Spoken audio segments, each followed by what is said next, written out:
All right, hello and welcome back to Tantrums and Tangents, the talk show. Joining me again is Saberwolf. Hey guys. But yeah, today I wanted to get a little bit more silly and talk about some of the strange things that happen in video games, especially with video game logic and common tropes that you find in video games. Because, it is a game, you're supposed to have fun, but sometimes they want to emulate life and other things like that, and they want to be immersive. But there are just some things that aren't immersive at all, that are just always present. So yeah, we're gonna talk about those. Yeah. Yeah. So I feel like probably the biggest one, just straight off the bat, is food heals you. Right.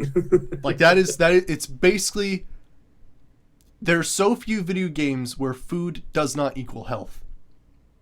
Right. And it's just, it's this thing where, sure, a healthy diet is definitely probably better for the healing process, but you're not going to instantly, like, revive from having wounds or being poisoned. Right. Right. And of course, the best part, right, is when you apparently are engaged in full-on combat and you find time to, like, snack on an apple. Oh yeah, no, that thing where like using stuff out of your inventory takes like no time. Right, Yeah. right. Yeah, that's always a tricky one. No, totally, because a lot of the times, we could just be on the topic of inventory, because holy shit. Right. Hey, Poison Rain. Yeah, please wait to kill me until I eat this apple, right? Exactly. Like, they're going to be polite enough. Friggin' A. Right. So considerate. So considerate. But, like, yeah, it's, the inventory systems itself in video games are pretty friggin' wild. It's a last wish. But no, it's one of those things where, No, go ahead. when it comes to inventory in video games, like a fairly decent muscular person could carry 100 pounds Right? and be all right for a little while. No, You don't want to do it all day. it But sucks. then you start getting into video games where it's not weight, it's the size of an item or the number of items you have. And of course, Right. those number of items, I think the biggest one is Minecraft is the biggest thing. You can carry, Yeah. like, 64 stacks of meter by meter cube cobblestone in a confined space in a backpack that has, like, I don't even know how many slots. But, like, there have been calculations, like, honestly, if you had that much mass in a concentrated backpack, you would actually create, like, a singularity. Pretty much. Like, it'd be ridiculous. Well, now you've gotten me thinking, Ving. So I'm looking it up right now. Oh, you are? So, well, yeah, like I'm just thinking about it. Like it's 64 stacks of 64. Is that it? Well, it's 64 stacks of whatever, but, like, say you have 64 stacks of cobblestone, and then you have to basically see how many inventory spaces you have, including your active bar. Right, right. So how do you remember roughly how many spaces that is? 4 or 5 rows, and I'm not sure how many across. Okay. I think it's a similar number. It's probably like 4 to 6. Let's just split the difference and call it 5 by 5. Okay. So that's 25. Yeah. And then plus your the little like free bar down at the bottom. That's Mhm. like another what, 9, 10? Yeah, 10 probably. Yeah, yeah. Oh, no, now that you mention it, it's probably 6. It's probably 60. Instead of 64. Well, no, I mean 60 total inventory spaces is what I'm thinking, because if it's 10 rows across for the active bar, right? Right. And then there's the active bar, and then what, 4 more rows or something like that? 50, Yes, 60, it's been somewhere so around there. I played. But yeah, All right, let's just say 60 just to okay. like say it. So let me clear my math real quick because we got sidetracked. So 16 times stacks of 64 Mm-hmm.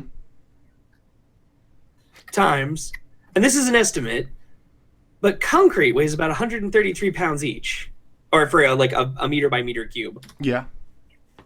We are talking 510,720 pounds. But you know what? Minecraft. At the same time. But like, I'll give you this though, Vic. Okay. I'll give Minecraft this. As soon as you punch the shit out of it, it pops into this little tiny weightless cube and flies to you. So, I mean, that's also true. But like right. at the same time, like they're the inventories aren't perfect, and for good reason. Gosh, imagine if inventory was like real life. Like if it was Minecraft, you'd have to tie ropes around this meter by meter cube, and then like maybe with the help of like some animals or like other players drag this meter by meter cube of cobblestone with you, like friggin' pyramid building style. Yup. Yeah. Oh my goodness, and thank you for the bits, Poison Rain. I appreciate that. Thank you. But yeah, it's absolutely wild. Yeah. No, but I mean, like, okay, so we can all pretty much get behind this idea that inventory systems in games are just ridiculous. Like, like that is a silly trope about video games. Just in oh yeah, general. because you have your Skyrim character that can easily carry 500 pounds, and Right. like still skip and run and do a little jig. We're gonna talk about like the silly things that encumbrance do, right? Like throw this boulder on the back. Yep. Oh look, a mammoth skull. Throw it on the back. Oh look, this dragon. Peel off its skin and like put it in your backpack. Right. Oh hey, coin, and you pick it up, and suddenly you're over encumbered. right. The breaking point of becoming over encumbered can be set off by a feather in some games. Like it is. You'd think, that, troll skull or like something that you picked up a while back might have been like the last straw. But no, a straw might have been the last straw. Or like a bowl or a sack, something you didn't mean to pick up, right? Right, of course. I was trying to get the pear, not the bowl. Over encumbered. Right. I hate that too when it comes to like, if you're looking from an outside perspective of a player character of a video game, things have got to be hilarious. Because imagine just watching the Dragonborn or the Soul Survivor or any video game character, Geralt of Rivia, like friggin' go into a place and total butterfingers, like try to pick up an item and picks up something completely different. Like, I can just imagine, I'm gonna go pick up this sack of, whoop, I just picked up a broken rake. Or, like, trying to, like, I just imagine, like, sweat dripping from the brow, carefully trying to pick up the pear that's in the bowl. I picked up the bowl, no! Or like, when someone has, like, when they have, like, the loose gold coins, like, in a plate, and you're like, just the individual caps off of the table. No, I picked up the chessboard. Oh man, and I love it when like when the physics are just slightly broken and things are precarious, and you can kind of tell like you're looking at the table and something is like jittering slightly. Oh and you're yeah. Or like, and you're like, if I take this book, everything's gonna explode. But I need the book for a quest. You reach out and you just grab it. And you put it in your inventory, and that's another thing that's really funny because you just like touch it and it just sort of into your inventory. Of course, yeah, it just instantly disappears. Right, and then as soon as it's gone, the physics all go crazy and everything on the table goes like. Oh yeah, because everything was properly placed there, but like the candelabra isn't form fit. It actually like occupies a perfect square around itself. So Yeah, like and you've things got are, like like, you've got bubbling like an up. apple artfully placed and like some other like melted wax pile next to it, but like it is in a sense a cube, and it's like just like like sitting there patiently waiting for it to break out of its unnatural shell. Right? Now I just have like this image that every item in like all the Elder Scrolls and like all the Fallout games that Bethesda's made is just like everything in there is just, I don't know, some terrifying like real world object monster just waiting to escape out of its temporal prison. Right. Like they're all small Borg cubes occupying Yeah, right. are trying to disguise themselves in the shape of an actual object, but they're not Right. mapped correctly, so they're just still a cube, and people try to force them together, and it's like freaking weird. They're all mimics. They're all mimics, yeah. There's also, oh my gosh, there's also the phenomenon of just fucking poltergeist type shit. Like Right. one of my favorite things is like, say you walk by and you bump into a table, and then everything slightly goes Yeah, off the just table. raises. Yeah. Wait, wait, why? And then why like is it- you duck down and you see there's definitely this gap between where the table is and where the item is. And then if you try and fix it, it just gets worse. Oh no, totally. The like I really liked setting up my house in Morrowind was a little bit easier to work with. But like that's Right, because it because didn't have any physics, so it was better that way. Yeah. Better. In being able to do interior decoration without, Right. supernatural activities occurring. Thing I have seen your houses in Morrowind. They just turn into like random stacks of shit. I mean, granted, sometimes artfully placed, but I've also seen you like put down like sword after sword after sword after sword after sword, like just stacked up on top of itself. Those are fun It's to just- do. And it's not teetering or anything, just goes straight up because there are no physics. Right. Even though there's no way to really balance them that way. Actually, it is really funny. There's certain people, or sorry, there's certain books that I've heard, and I haven't done it myself, but like people in high school told me about this.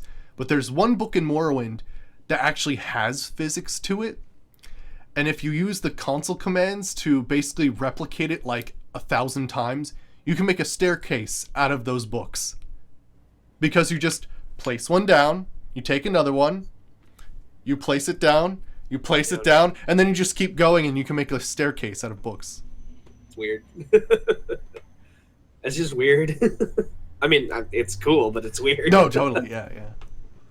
But no, like, so aside from like the weird like Bethesda physics stuff, like there's all sorts of other like tropey things that happen in like video games that we kind of take for granted as like video gamers, but like there's people who like walk up and like if they're watching you play, there's like, why the fuck does it work like that? And it's like specifically like things that that like loot is contained in various games, like That's very and I'm true. not even going to the traditional one with Zelda first. The first one I'm gonna go to is Mario. Why the fuck is one there a like a floating cube with a question mark on it that if I hit it with my head hard enough, a mushroom comes out of? So, I mean- funny story. Go for it. Now, I guess, citation needed. But I was watching a few videos, and apparently I came across one that described a dark secret of Mario.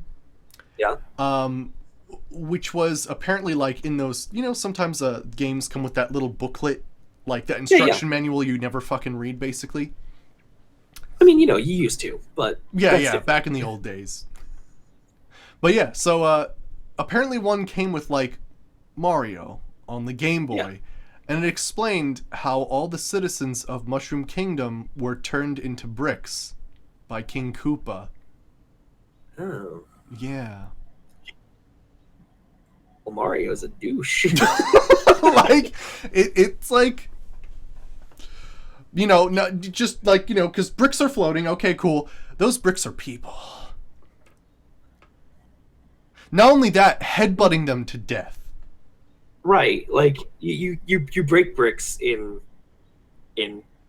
Mario. Or you use Like, those POW blocks, turn them into coins, and you are literally robbing people. Like, and collecting them in a satchel. I did not think we were gonna do that today. I did not think that we were going to go today. No, yeah, it's yeah. Who's the real villain now? Friggin' A. There's Luigi. He goes after ghosts. He's a ghost hunter. He is a ghost hunter. He's a good man. Oh my gosh. I suppose the other option that we have is like Yoshi, who doesn't have a choice, but Dude, Yoshi's like the sacrificial lamb of the Mario franchise. You need that extra jump at the end. Mario can't do it by himself. Yeah, that's fair. In the arms of... No, please, not the help Super these Saiyan poor Mario Yoshis, neglected and left behind by Mario. Oh my god! Just what if it's not the same Yoshi? What if it's all the different Yoshis? What if they end up at the Humane Society afterwards? The Toadstool Humane Society. Oh, so good. Yoshi. I mean, it's so awful, it's terrible, but Going cages. oh god, Oh gosh, it's just wrong. it's wrong. Wrong. Oh, and of course, freaking the gestation period of Yoshis in general. This egg remains completely intact and fertilized for forever until Mario shows up, and then fully grown, like 2 seconds. Right, and then it swallows a certain thing, and boop, an egg pops out. Right. Yeah. Makes you wonder about that, like how that whole like cycle of like, you know, gestation and birth and everything goes with a creature like Yoshi, right?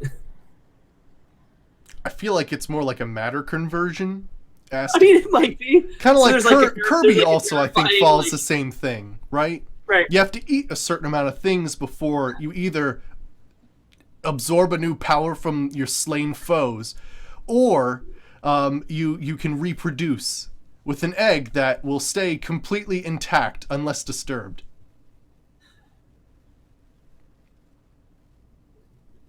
That's weird. Yeah. Yeah. I mean, if you think about it, Kirby's a real creepy dude. Yeah. Yeah, man. Like, I got no words to really like say about Kirby. No, actually, he's one of my favorite characters in video games because he's adorable and Well, yeah. fluffy and pink and can all. But if you think about it from like a video game logic, then like pull that away, like he's just eating a whole bunch of monsters. You're like some freakish glutton who absorbs the powers of your slain enemies. It's pretty wild. I mean, it actually sounds like something from like frickin' Nordic lore or something. A little bit, yeah. I was actually also thinking of, like, just based on what you were saying, like I was thinking about like how he would be like a perfect avatar for like envy or gluttony as like one of the sins. Right. Envy because he takes their power, and gluttony because he just eats them. Right. And is consuming like little pink ball. It's the cutest little homunculus ever. Right, terrifying. Holy shit. But yeah, other than that, Other than the disturbing video game logic that comes with Nintendo characters. yeah. Still sticking with Nintendo characters, breaking pots in Zelda. How else am I gonna get rich? Oh, of course. Oh my gosh. So fucking A. Of course, you know, there's the pots, right? And every clay pot has a rupee in it, basically. I mean, yeah. And the first thing you do is you go into a shop, you see a rack over there all of a sudden, and then immediately you just start smashing pots everywhere. Right. But nobody says anything. No, because obviously everybody's indifferent to the plague that is pottery desecration. Of course. The plague of pottery desecration. I mean, there's also like this other way to do or to like get money in well, if you think about it, are you talking about cutting grass? I was. I mean, that is a real way to make money. You go over to someone's house and you cut grass for them. You're just reaping the immediate benefits because apparently somebody actually hid rupees in the grass to reward people who would cut the grass. Correct. And that was where I was going with that whole thing. It's like, you're just cutting out the middleman. Right. Just go directly to the source, the grass. The grass is where the money's from. Right, you don't need to go to the guy, ask to cut his lawn, and then have that yes or no issue. It's the money's in the lawn. You just have to go cut it. Go get it. Oh man, and in the Game Boy games, oh my gosh. There was this thing that you could do where you would eventually get a shovel. Oh yeah. And you could dig holes everywhere. Yeah. And then there was that occasion that you get like that special giant blue rupee or whatever. Right. That's like 100 rupees in one. Yeah. And then of course you friggin' like screen swipe left and then like this, it's perfect. It's back to normal. All your digging's gone. Yeah, because the cell resets. Yeah, exactly, right. There's no constant universe there. It doesn't have the RAM, man. No. But it would just imagine like some like little dude with pointy ears and a green outfit comes into town, starts cutting grass, and you think he's an all right dude, and then he starts smashing pots, and you're like, well, that was a gift from my aunt. But I'm apparently just indifferent to people breaking my pottery. They also took money that was in it that I didn't even know was in there. Right, but like, I guess like that's like the weird part. Like if you imagine that like you're the victim of like Link's exploits, and then you just react the same way. Oh yeah, breaks into your secret room. Right. You go into the back room, there's a crack in the wall, and you're always like, I meant to fix that ages ago. And then all of a sudden one day you hear, boom! And you look over and like he comes out with like bricks of gold and shit and runs out. Hey, that was mine. I think. like all these dudes, like they didn't know they could make money this way until now. Imagine like the following like mayhem and apocalypse that comes from like NPCs learning how to trick the system into getting more like work and finance, right? You just see like hordes of dudes like tearing up fields with scythes and shit, trying to get money. Dude, if I could like run around my hometown and destroy things and have people respond to me with apathy and disinterest, and I could make money that way, holy shit, you have to bet I'd quit my day job in a heartbeat. Oh my gosh, I'd fucking go to the like most overgrown field and I'd go yeah all day long. Dude, near where I actually have my day job, there's like fields of like just hay and corn and shit. Not only would you get rupees, but you might instantly get a bale of hay. That's true. Freaking RTS style. Yeah. Slash up like a whole like area of grass, and instead of like grass clippings, it drops down as bale of hay. Right. Yeah, I mean, if we're moving to like RTS games, like as sort of a crazy thing, like they try to emulate battles and resource collecting and stuff, but gosh, imagine if you could chop down a tree in 3 chops of an axe, or like going to a field, sitting on one edge, of the field, and then like collecting like the wheat, and then it just disappears, beep beep beep beep beep, like that. Yeah, I don't know, man. Like those little things, like about video games, like it's silly. I love how silly that is. Well, it's silly in a way that it kind of needs to be, because if things were done realistically, They'd be simulators. they'd be simulators, right? And you'd have farming simulator or something like that. Which, you know, if you want to like get your carbine harvester and all that sort of stuff, and realize how much work it actually takes to like make a glass of beer or Right. anything, Holy like shit. it's crazy. Yeah. I mean, yeah, so let's talk about that beer example for just a second, right? So what goes into a beer? Ultimately, like, you know, just some like you just need some like slightly germinated like barley. Hmm. So that's making that really excellent like sugar content for the seed. Hmm. Water, hops, and really that's it. Like just yeast And time. Yeah, but the process of getting all of those things individually is a motherfucker. Right.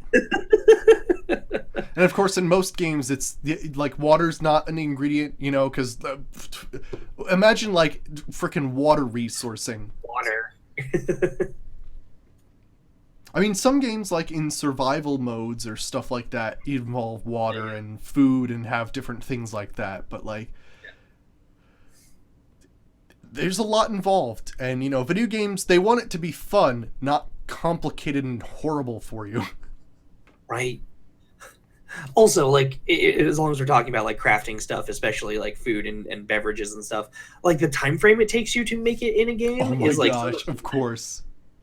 like even when you stop and consider that like the game's time frame is like super compressed, like how every minute in like Fallout, or every like 15 minutes in Fallout is like an hour or 2 hours or whatever the hell the scale Yeah, is. it's pretty weird. The time scale's off, but like, Right.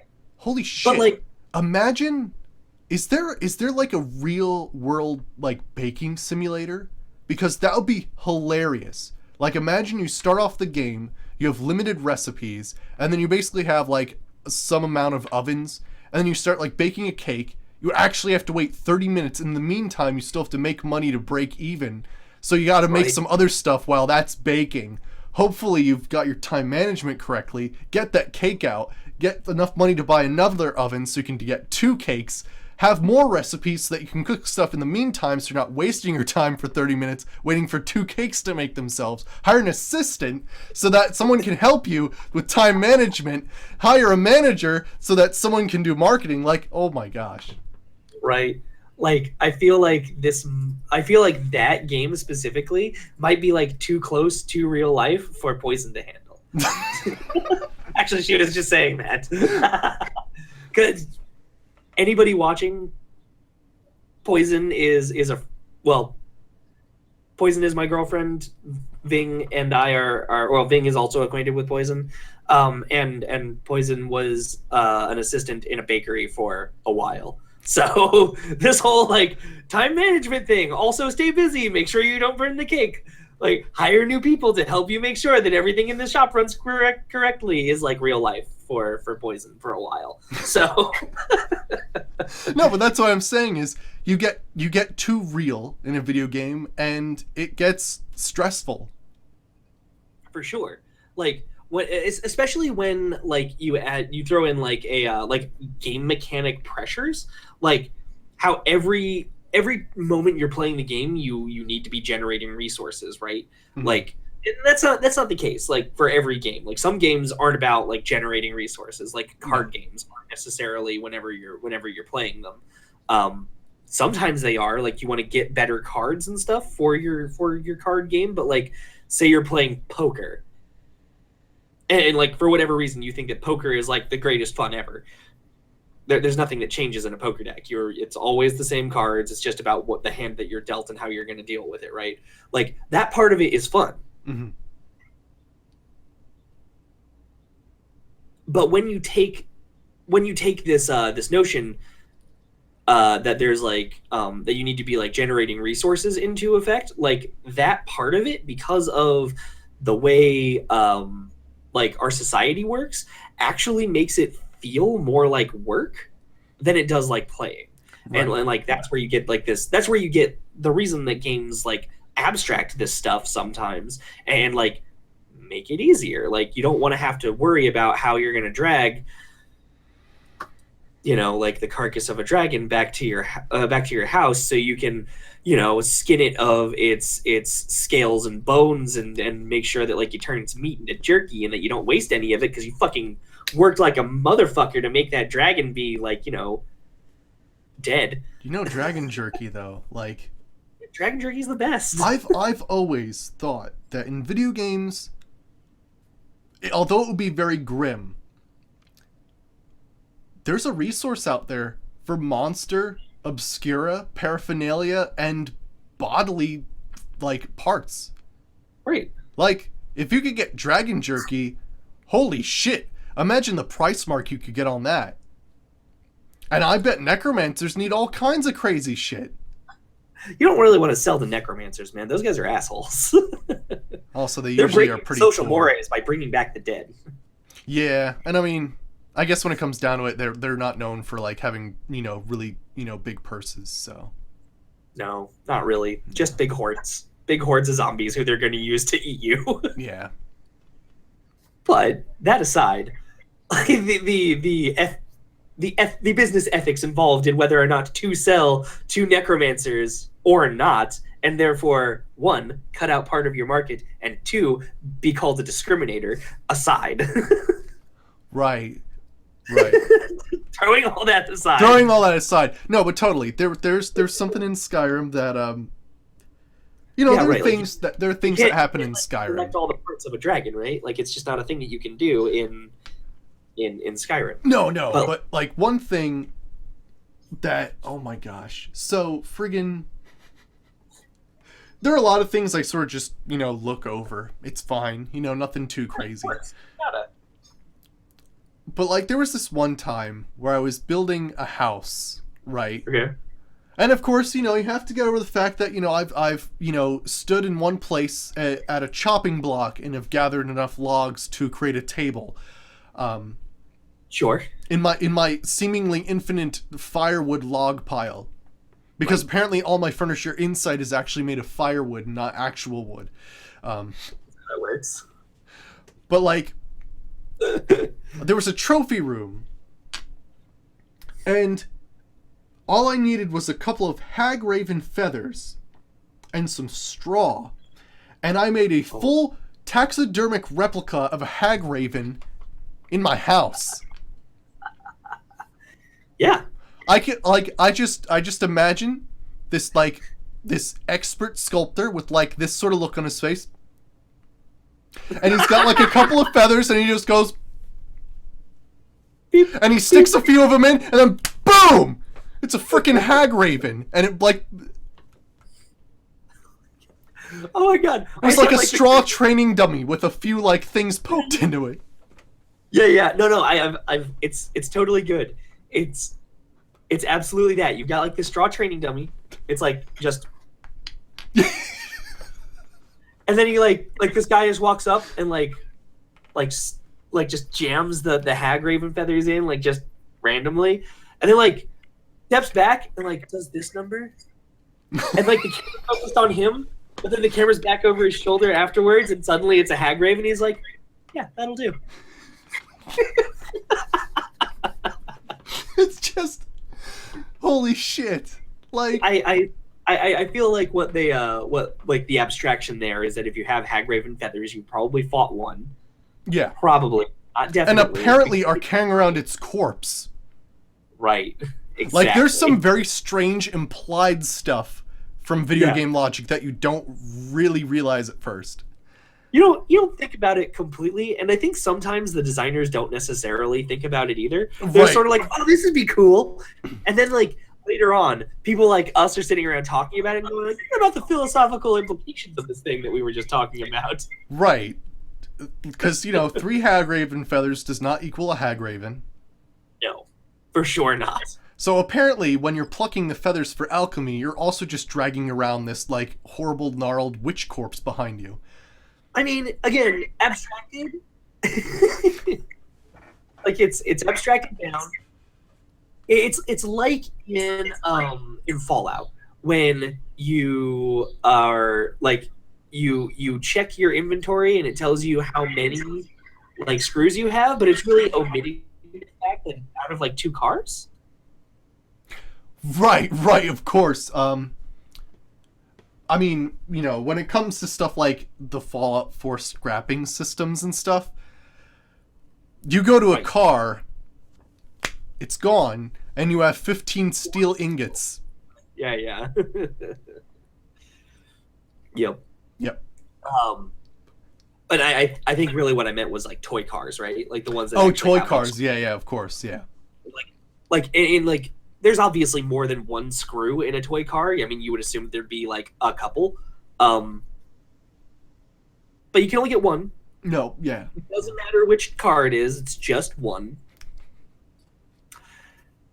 And aside from that, when you're looking through your inventory to determine if you have enough screws, it tells you how many screws you have, but doesn't tell you that it's coming out of like X number of cars, right? Or toy cars. Yeah, like if you're crafting, it'll say how many screws you have, but it won't say from what. So all of a sudden you craft something and then it says, desk fan and toy car and this was used. Yeah, as soon as you're like, you make this thing, it's like, oh, well, you're going to use all of these things. Now, I gotta say, I'm a fan of that.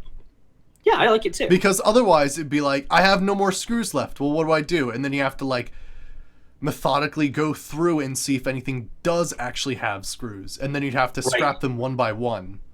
Right, and then scrap it and hope. I think one of the things that might be like interesting about that, like to sort of lean it back into more realism, is if each item had like a series of like tables associated with it. Like, so you could have like, so like instead of this toy car has one model associated with it, and that model has one screw and one plastic and one rubber.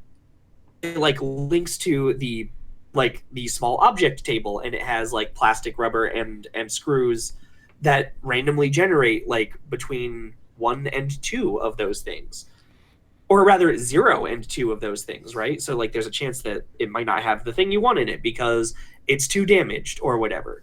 That would be interesting. Could be frustrating. Oh no, totally. That could be frustrating. Yeah, there's like if you're like, I need there to be screws in this car, and then you got to roll the dice and hope. Like that could be frustrating, especially if the dice come up nil.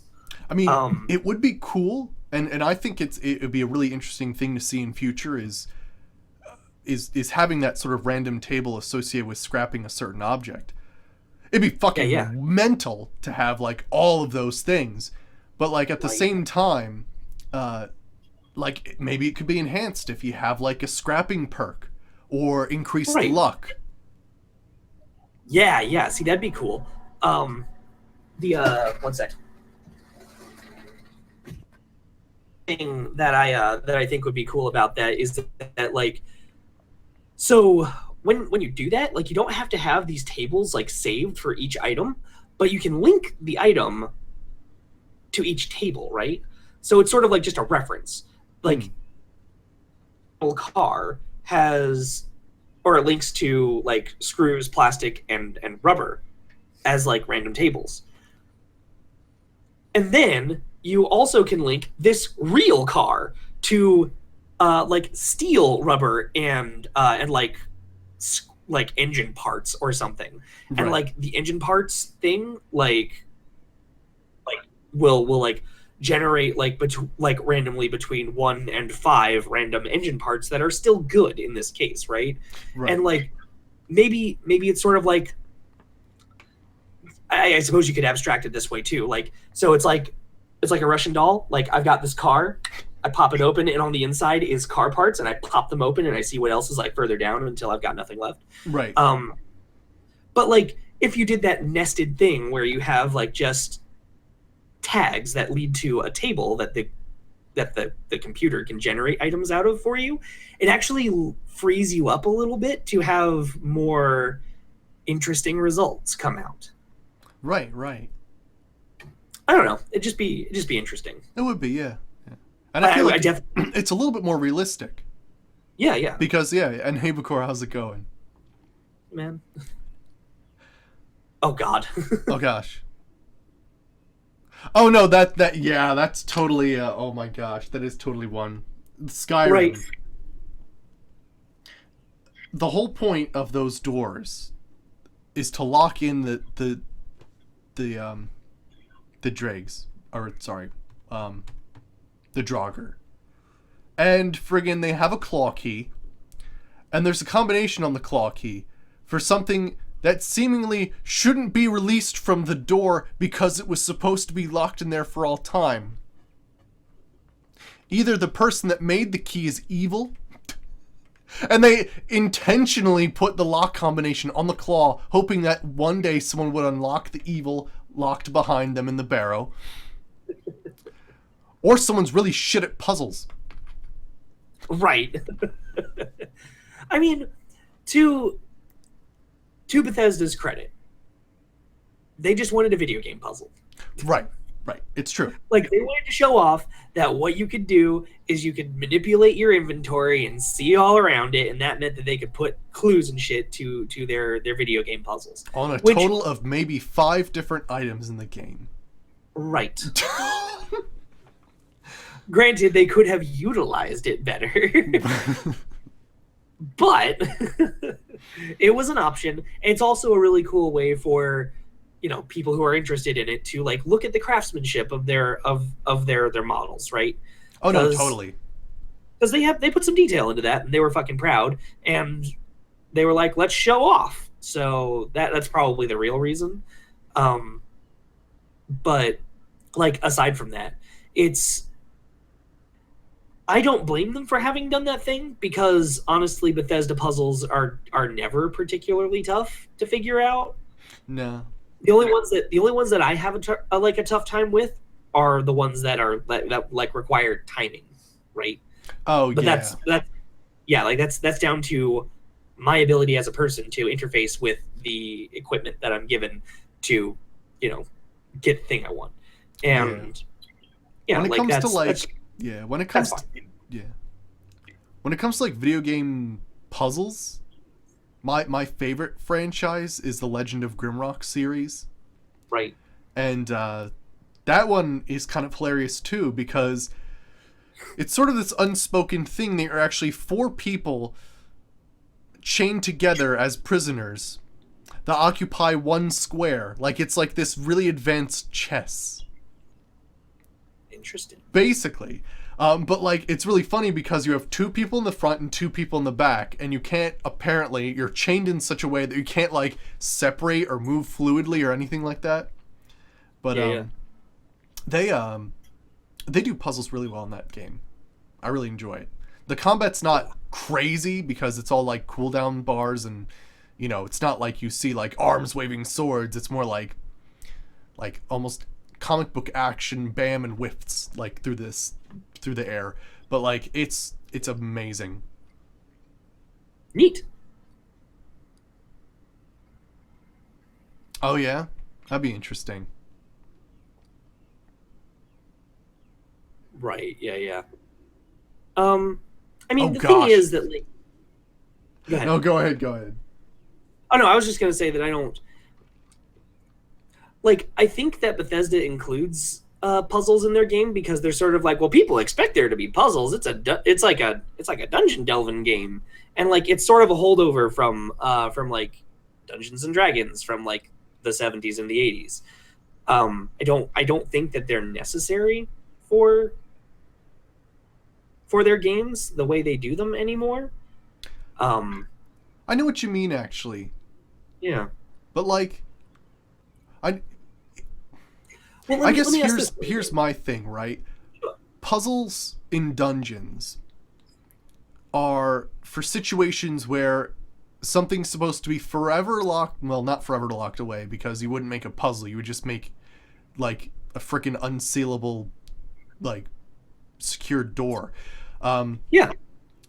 It's more for like prized treasure. Yeah.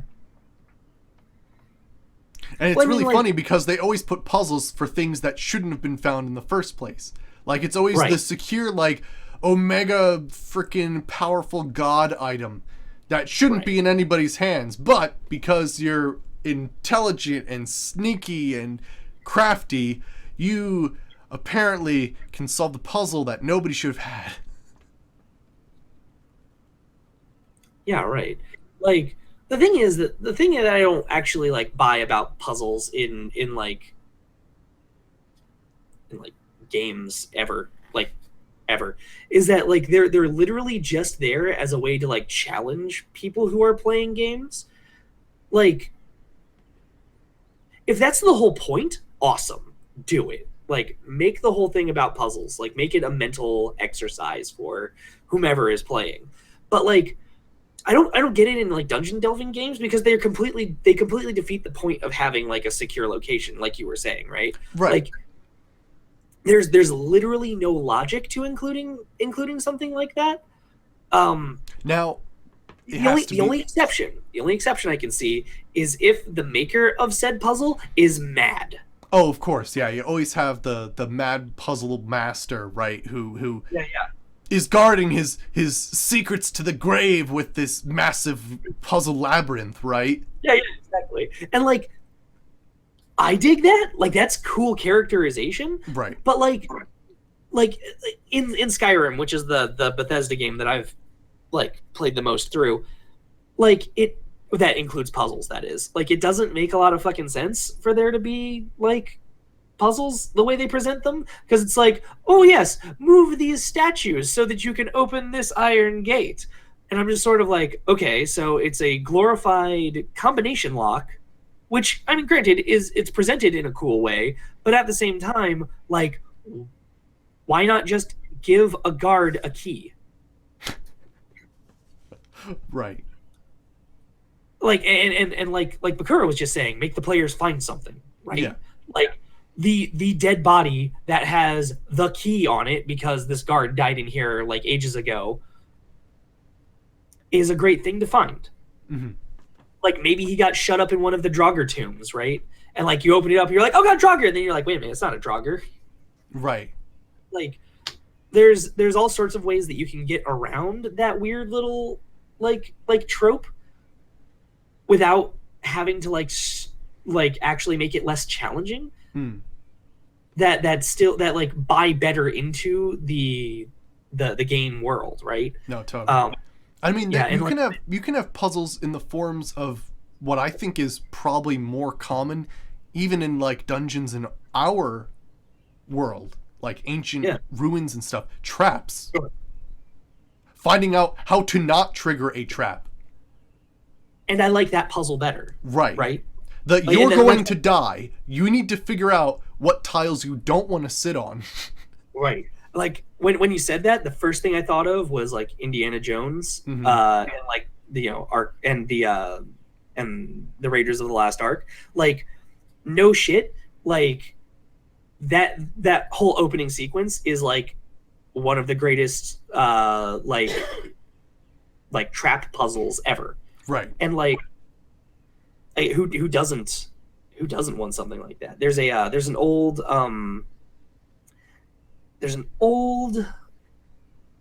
or not like super old, but like there's an oldish Dungeons and Dragons like movie that was made where they had a similar like D&D style like hallway of traps that was very similar to the whole like Indiana Jones going through the like that first part of the temple, right? Mm-hmm. So and it's just cool like seeing how characters like get through them. Right. I just like it. I think those are much better puzzles for those sorts of situations. I agree. Because it's the difference between trying to keep someone out and strangely trying to entice people, which like puzzles do more often than traps do. Right. And like and like I kind of get like why like intellectual puzzles are a thing that like wizards would use, Right. because like, wizards don't want, big stupid lugs like taking their fancy shit. But like, if somebody like intellectually worthy like finds it, like maybe they're like me, right? Like maybe they deserve to have this thing because they outwitted me. Right. Like it's that kind of hubris, right? That nobody will ever get my, valuable scroll because they have to go through this puzzle dungeon. Right, of course. Or like even more so than that, like the wizard who like places it in the middle and says, "This is my finest creation. Now, may the most worthy obtain it." Right. Like just again, like the ridiculousness, right? But yeah, like there's like this idea that somehow somebody who is your like intellectual equal or better somehow like does this, like, is like worthy to take the thing that you've tried to stop them from taking. No, yeah, you're totally right. You're totally right, Ricora. Some of the puzzles are so easy, it's almost immersion breaking that someone hasn't been in there, and I feel like that's another thing that's very interesting. Yeah, and yeah, every Sados. But yeah, so Yeah, we were talking about Skyrim puzzles specifically. yeah, exactly. Yeah, they're meant to keep the undead locked in. Yeah, it's yeah. Right, but the thing that Bakura had mentioned about that, Avery, was that if you're trying to lock somebody in and you want that to be permanent, why would you make a key? Right, exactly. Because that's sort of defeats the purpose. Yeah, right. Like it kind of defeats the whole purpose of having done it, but at the same time, you can't have the game progress given the way they designed it unless you broke into this tomb you're not supposed to go into, or that nothing was ever supposed to be able to get out of. In case a priest But, needs to... Well, dragon priests, I suppose. But like you'd think... I mean, like, sure, but like why build a Draugr, like... But I'm certain that there's something in lore that would make sense, but like at the same time, I'm personally having that one you can't explain. But no, totally, yeah. There's some very strange things involving that, and But like again, it doesn't matter, right? Like it's the stupid shit in video games that we either don't question or are willing to put up with because the game is fun to play. Right, exactly. But no, totally. Actually, I think one of the things I wanted to mention, the fact was, oh gosh, what was it? Like, oh, I friggin' lost it. Oh no. No. Yeah, totally lost it. Oh well. Really? Why? Someone got stuck for 20 minutes. Oh, you know what I was gonna say? Sometimes I find it strange in video games that apparently you're the only adventurer actually making progress in the world. Right. Like, apparently nobody else is daring to go into any of these dungeons. Because the corpse you found is like a skeleton. Maybe there's like a note from a bandit and they're still lying on the floor. But like, apparently you're the only person capable enough to like delve all these places. And like, it's so weird to go into a place and like there's still treasure there. Like the path was basically completely really easy for you to go through and there's still treasure. Like you'd think someone would have gone through there before. Right.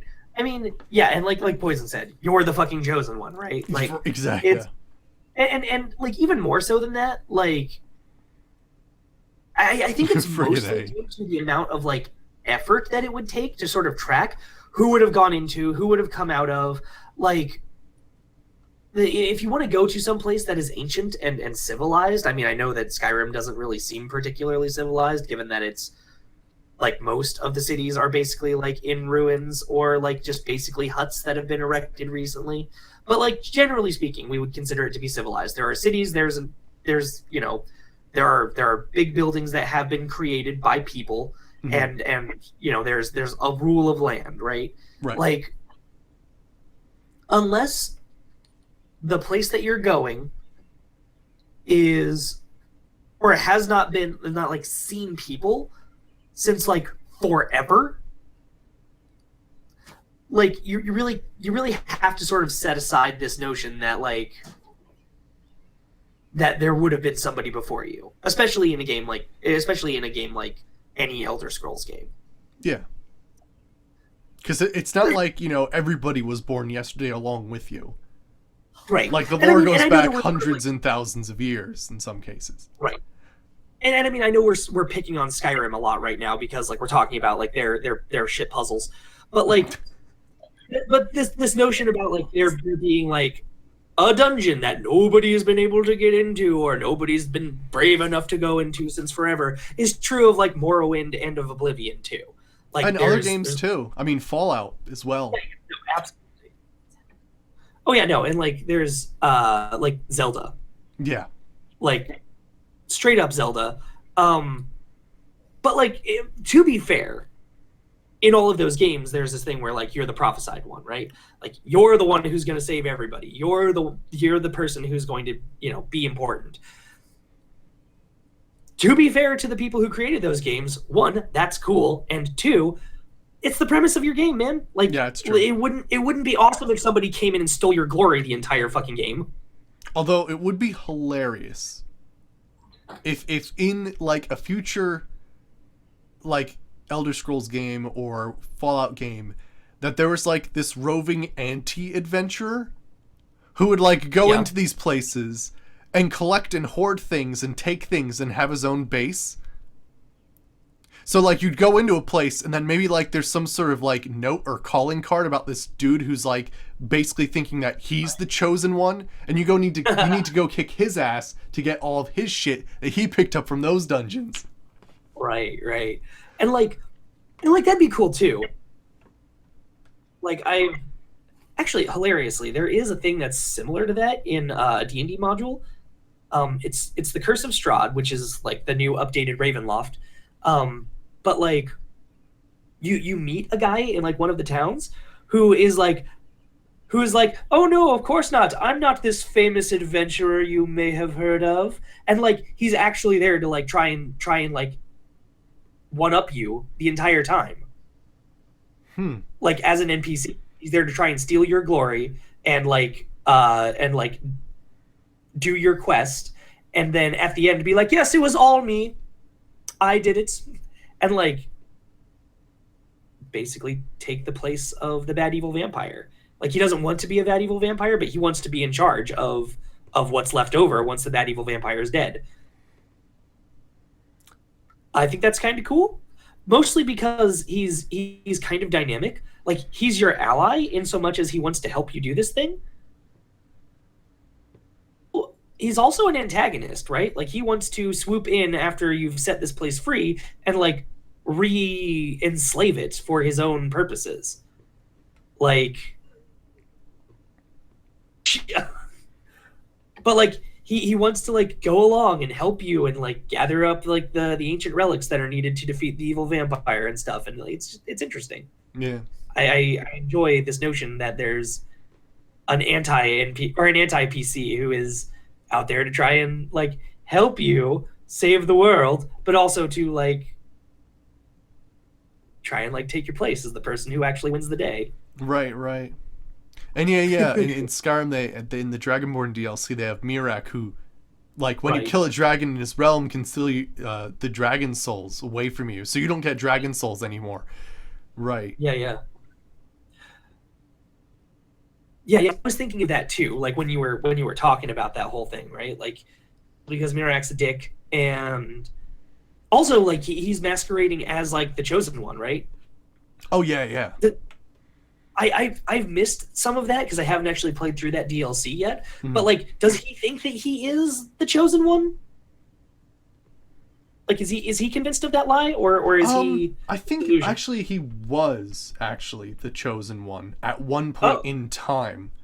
Oh, gotcha. But then because he became so entwined with Hermaeus Mora, basically he was taken out of time Gotcha. and then is seeking Okay. power. Yeah, it's kind of weird. I have to sort of. No, that's cool. It's rough, No, but that's kind no, of basically what happened. no, that's totally cool. I buy that. Like I can see that being like a really cool like plot in a game. Yeah. Um, But yeah, Avery brings up a really, really good thing here. Friggin' right, the Mages Guild reports in Morrowind, one of the big things is like you're basically sent on a couple shopping list missions. yeah, And like it's this interesting thing in video games where apparently you're the one person who does everything, and no everybody would basically be useless, like drooling on themselves unless you were to actually do something for them.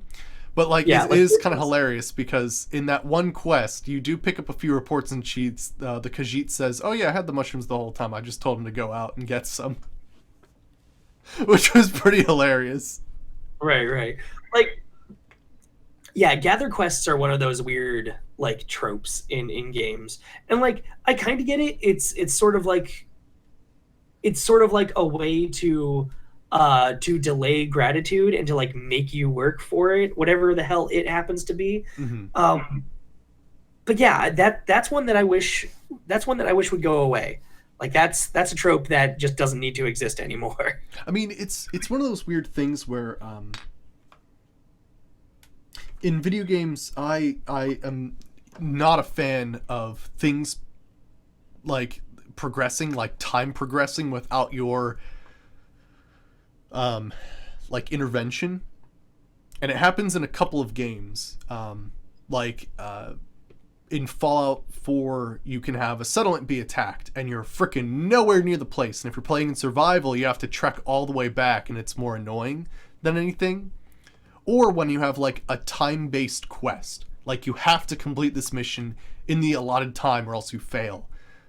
Right. But like, it is one of those things where there needs to be like a balance between making it feel like you're not alone in a land, Right. but also not be like, I'm going to sit here for 3 days and then everything around you on fire because you haven't Right. done a damn thing. Right. So there needs to be like a balance between there, but it's pretty wild. I think a lot Really of that core, interesting. that like dissonance that you feel is partially because like the game designers are trying to come up with a way to appeal to many audiences. Right. Like games aren't made for one person. Yeah. Even though like if they could be, that would be cool. But that aside, like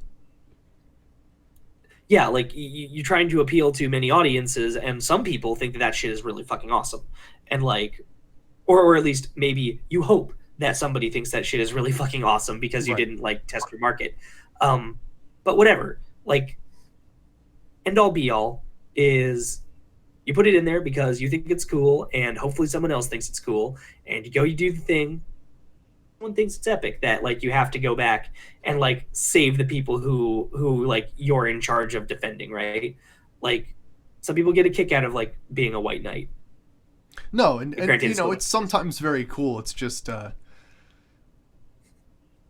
only reason I brought up Fallout 4 is it's the only sort of example I've encountered first thing, but like there are games where things progress without your presence, and sometimes your doing nothing screws you over. Right. No, and that's true. I also like procedural stuff like that where like if X amount of time goes by and Y isn't done, then Z happens. Or like if X amount of time goes by and Y is completed, then Z like or like there's like some subdirectory of Z, right? Like A or B that occurs. That then like there's that whole thing, right? Like that's always pretty cool. I do enjoy that. Right. But that's called consequential gameplay, right? Yeah. Like that's choices that have consequences and that mean something, right? It's not like I went out and I gathered 4 mushrooms and got rep. No, and I do like the consequence, but I don't like consequence when it's tied to time. Right. I mean, In a game where you can I pause the like it game, when it's right? obvious. So I like it when it's obvious. Hmm. Like when they're like, you have 3 days to do this thing, do it. Like, if you don't do it in 3 days' time, bad stuff will happen. And, like, they tell you bad stuff will happen, right? Like, that I'm okay with. I don't like it when, like, you don't get told that in 3 days bad stuff will happen, and then bad stuff happens, and some NPC is like, well, why didn't you do this thing? It would have saved us all, or whatever, right? Like some stupid BS. Yeah, that's troublesome. I don't like it when and I don't want like the consequences to be like crystal fucking obvious. Like, just knowing something bad will happen is enough to motivate me. Right. But being told, yeah, maybe do this thing if you want to, sort of, I'll be like, okay, I'm doing this other thing right now. I'll get to that maybe someday. I mean, yeah, that's basically what a side quest is, right? Right, exactly. It's supposed to be something to occupy your time that isn't incredibly important. Right. Now, but to them, it's incredibly important because it's, their kidnapped child or something. But it doesn't have a time-based thing on it. Right. Now, the other thing that I kind of like is when you have branching results. Like, I didn't do this thing in 3 days, so like my settlement got sacked by the raiders or whatever, and like it was bad. Everybody's dead. Somebody got captured, or like, fine. The plot now, because it's not like it's the end of the mission and you fucking failed. It's, okay, this part of the mission didn't go good for you. Now here's something else to do to get revenge. Yeah, that's pretty cool. When the consequences, if they end badly, lead to something else that's happening. See you, Bakura. All right, I'll see you later, Bakura. Have a good one. And yeah, that's another thing in video games that I find incredibly annoying is the overly friendly NPC, right? It's the, welcome to the town! I'm going to tell you about my entire life story because I know you want to hear it. And you're just like, I don't. This town's too alive for me. I'm going to go. Right. Like, I realize what you're trying to do here. You're trying to make it seem like it's a nice, bustling city, but like, it's like Stepford type shit, and I'm going the hell out of here. Guys, not listen to your life story. I'm out. Right, friggin' A. Actually, that's happened to like people who are like GMing for like Dungeons and Dragons and other role playing games. They come to the table and they're like, I've got all this backstory to like tell you and stuff, and then they like really force feed it to people, and then somebody at the table is just like, I'm done with this, and like gets up and is like, you guys have fun listening to the fan fiction. I'm gonna go. I got video games to play. Oh gosh, friggin' A though. And like that's a tough thing to like get told when you're a designer in any capacity, that like your shit isn't engaging enough for me to keep playing. But like it'll make you a better designer if you listen to that criticism. Yeah, and it's a tough thing. I mean, sometimes you want to set up everything to a T, but Avery brings up a good thing. Like, when you're bringing up backstories and stuff, like, sometimes it's better to evolve, like, as you keep going. Your character develops, and, like, maybe you haven't 100% mapped out your backstory, but you just add more details, and you sort of... you figure out consequences, and you're like, yeah, it would be cool if that had, like, tied into something into their past or whatever. Yeah. I mean, to be fair, and I don't know how obvious this is all the time, but, like, that's pretty much how I do every NPC. Like, I was a very new GM. I was like, I have to like figure out everybody who needs a thing, and then I need to make them as detailed as regular characters. And like I did that for like maybe a year or two, and then was like, this is fucking stupid. Right. Because maybe you don't ask Sally, the blacksmith's daughter, about this, and so you miss that whole like section of dialogue, right?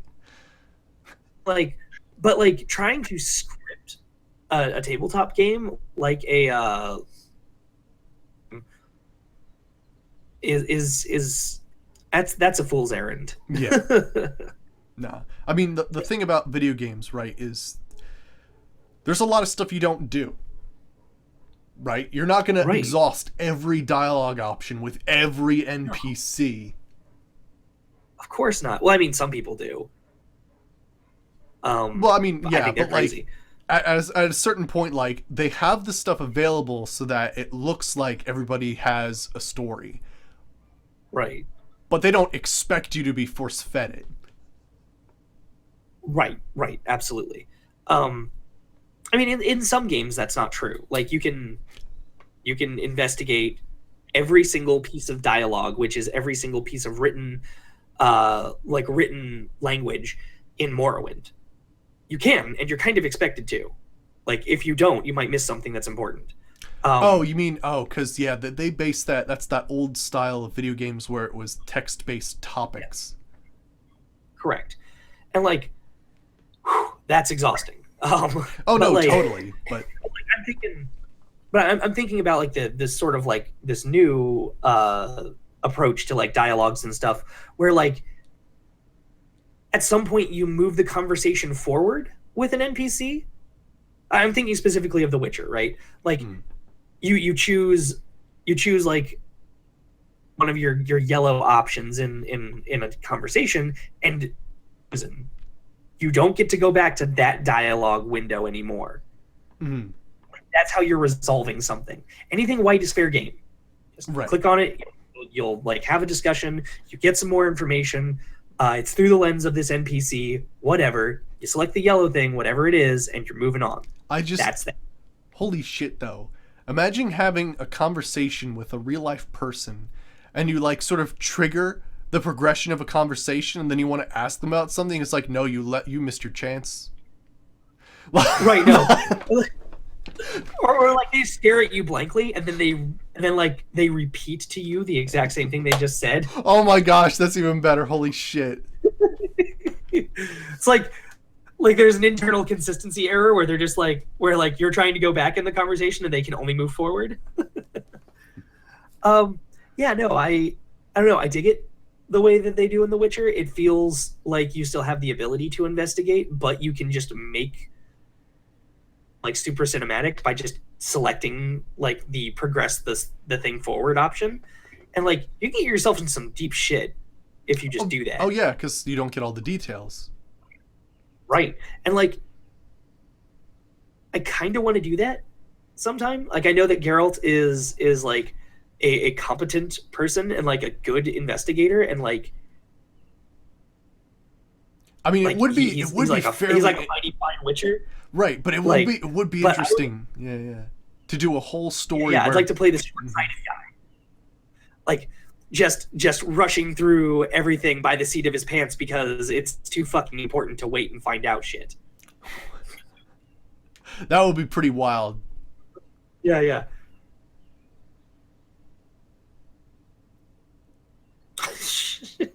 Right, Avery, friggin' A. Of course, there's the annoying NPCs like Nazim, right? Have you ever been to the Cloud District? And like you're in the Cloud District, like there's this like spatial unawareness. No, it's right, true, no. It's true. But it would be interesting to see what sort of choices you make in The Witcher if you just was like, nah, I gotta kill it, whatever it is, as soon as possible. Right. Like, not gonna bother. Just do the most straightforward path to fighting it as you can. Like, that'd be an interesting playthrough. I think that would really change how the whole story shook out, sort of like in a holistic respect. right. Because at that point, you're just a cold-blooded killer. Right. Because you don't care. You wouldn't talk to trolls. You wouldn't bother. Nope. Like, there'd be all these things you wouldn't do because you just want to kill the monster, get the gold, and move. And get more gold and kill another monster. Yeah, like, don't worry about pissing people off. Just, like, demand as much money every single time as you possibly can, right? Like, that'd be hilarious. Right. No, it'd be an interesting one. Like, that'd be a weird playthrough. Oh, actually, yeah. Here's another video gaming logic thing. Sure, sure. The detecting clues Right. and or like detecting loot. There's a lot of games Right. that have a sort of like detective vision, like Batman. Certain games have like a sort of sonar, and it goes out and it like scans the room, and then you see every single box that you can get. And Yeah. gosh, imagine if you could turn on detective vision in real life. It would be really disturbing. Because just The like thing you're in the is that kitchen, it's you turn on your detective vision, and then you see every single plate glowing like red or yellow or whatever. You see everything in your fridge. right. I mean, the thing about that I kind of am like a little bit like okay with is that like detective mode in games is an abstraction. Like Right. that's ultimately where like these weird like tropes come from. It's all about abstraction. Mhm. But like it's like so your character is smart enough and trained enough to see things that one we can't like give you access to as like game designers. Like our resolution isn't good enough to do that for you. Mhm. And two, like they know stuff that you don't know. So this is us giving you the edge that your character has. And like you do have detective vision and you do have people who see things like that. Again, it's not like visually represented by like glowing halos and stuff. No, But no, like it's based on memory and really like attention to detail and differences in environment and whatnot. But it's just yeah, really yeah. funny that in video games it hangs around as this unearthly weird aura around footprints. Right, right, for sure. But no, like this actually happened to me when I went on a 2 week long like college field trip towards the end of when I was in college. Uh, we were out and we were like looking for reptiles for one of the modules that I was on, and like at first you're just sort of like, okay, I don't see any lizards, but then like you start to like figure out where lizards hang out and like you know what they look like against the rock and like you can just start to like you start to pick up on little clues everywhere because you're starting to dial into what lizards are usually doing. Right. And then like at some point you're just like, oh look, there's a lizard, and like 3 days ago you would not have seen that lizard. It's true, yeah. It's there's a term for it, it's called search patterns. um People develop things that they look for, and those things that you look for like actually mean more in your mind sort of interpretation of the world. It's just a cool thing, and like it's detective vision is just a way to sort of give you that in a game, and I like it. I think it's cool. Oh, that's interesting, Avery. So there's some games that have like sort of detective vision, but you can toggle them off and make it a bit harder for yourself. Interesting. um yeah, and point and click adventure games are often like that too. You have to kind of know what you're looking for. um some of them are weird, like you don't know that you're supposed to pick up stuff. I had a friend who was like, okay, so I had to pick up this bear, like a grizzly bear, and put it in my inventory so that later on I could put the grizzly bear next to a tree so it would knock an apple out of it for me. That really wow. That's that. Talk about Yeah. video game tropes and inventory. Right, right. I mean, like, but the thing was that, like, you couldn't get the apple unless you had a grizzly bear to knock it out of the tree, right? Like, it was weird. It was a weird thing. Interesting. No, it definitely was. Like, it was really strange. But, like, but that is, like, a weird sort of tropey thing, too. Like rub X on Y, get Z result, right? Like, Right. There are a lot of very silly and cartoony, like Monkey Island is a huge one, absolutely. and like it's these. I had trouble playing those games when I was younger because I was applying too much real life logic Right. to Monkey Island. Yeah, but you just got And I was Yeah, like, yeah. what the hell am I supposed to do here? And it was like, chop down the rubberwood tree and bounce the log everywhere. I'm like, right. what? Yeah, It's a yeah. That's not distilled how sap. rubber It's works. not an actual rubber tree. Right, right. Is like it's yeah, it's just those silly things, right? Right. They're hilarious, and It like, is. but yeah, like point and click adventure games are often like tropey like that, sort of like play on words and like weird connections and shit. Hmm. Actually, weirdly, like most of like the weird sort of trope stuff that we've been talking about sort of centers around this, like it takes a particular kind of logic, or like it's for puzzles. It is, yeah, Like definitely. most, yeah, like most of the weird trope stuff is about puzzles or fixing or like solving problems and shit. Hmm. Um, Also, another weird one that we haven't talked about, uh, glowing red weak points, right? Yes. Oh my gosh. That is definitely like a huge one, right? You're in a boss battle, and of course, the thing, like, maybe it seems almost impossible to defeat, and then at some Yeah, point, like, it's out of breath, and then all of a sudden it's like vents or open up, or it flips over on its belly and it's like glowing red, because of course you attach bioluminescence to weak points. yeah, yeah, absolutely. You want to draw attention to the places where you are weak. Right, right. It's like, thanks, game. That wasn't obvious enough. You had to put spotlights and glowing, pointing, clicking arrows at them. Yup. Friggin' A. Might as well put a giant sign that says "Stab here" repeatedly. Yeah, yeah, absolutely. Like, yeah, I think that's like ultimately the biggest like stupid video game trope that's out there. Just the glowing weak point. And sometimes it's cool, right? Like sometimes it's dressed up in a way that like makes a lot of sense. Oh no, totally. Like I like find magic robotic creatures, enemies. constructs. Yeah, like magic creatures or constructs that have like glowing sigils on them that you have to disrupt in order to like kill them. Shadow of the Colossus is great like that, right? Mhm. Like that's a glowing weak point that I fucking love. But the hard part isn't stabbing the glowing weak point. It's figuring out how to climb the creature until you can get there. Like the point isn't the glowing weak point. Mhm. Like that's not the part that is like in question. The part that is in question is how the fuck am I going to get that? Right.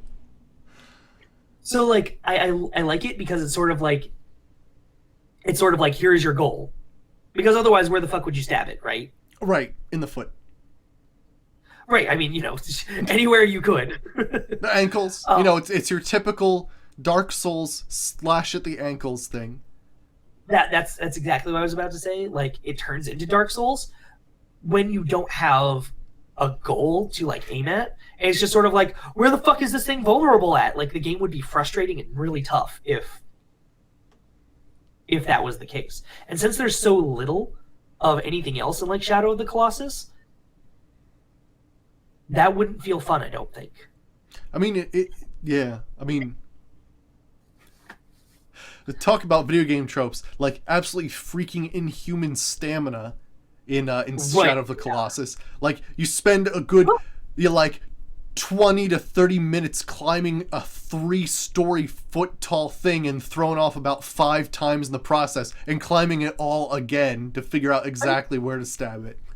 I mean, that is true, but like at the same time, I still think that like while it's sort of, it gets ridiculous a little bit at the end. Like where you start in Shadow of the Colossus is like totally realistic.